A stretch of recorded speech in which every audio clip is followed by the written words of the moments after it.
Rabbi Yitzhak Alfasi, born in 1013 in Beni Hamad Fort, Algeria, and studied in Tunisia, is probably the most notable Talmudic commentator.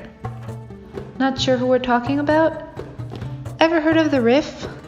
The back pages of every Gemara nowadays are dedicated to his commentary. He wrote in the same language and structure as the Talmud, making it easier to learn one from the other, but difficult sometimes to distinguish when you're flipping through. And yep, he's in every Gemara, meaning he's accepted by Ashkenazim, Sephardim, Mizrahim, everyone. He's probably the only scholar that everyone agrees on, and to this day he's considered the #1 commentator on the Talmud. You see, the RIF was one of the last in the Gaonic period. It was during this time that people started losing interest in Old Aramaic, but the Gaonim did not want to allow shortcuts. They were afraid that any shortening of the Talmud or translation would mean people were not studying the original. Then came the RIF. What he essentially did was he shortened the Talmud by about 3/4, but kept the language and style of the original.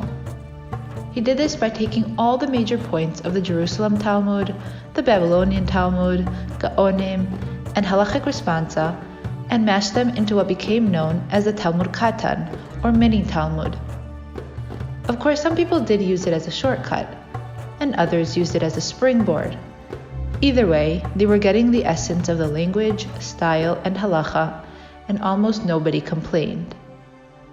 In the years that followed, at the age of 75, the RIF kept his moral ground and passed a negative judgment against a rich and powerful man.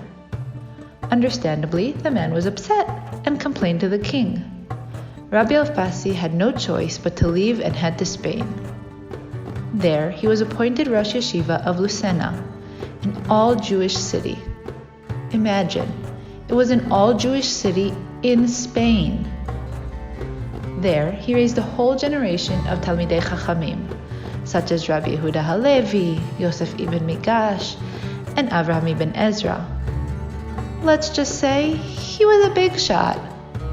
But the RIF didn't let it get to his head. Before he passed away, he was asked to appoint a successor in the yeshiva. He had a son who was maybe 70 and seemed like the natural choice, but the RIF refused. Instead, he appointed Yosef ibn Migash, who was just 28. His students were confused. Why? They asked.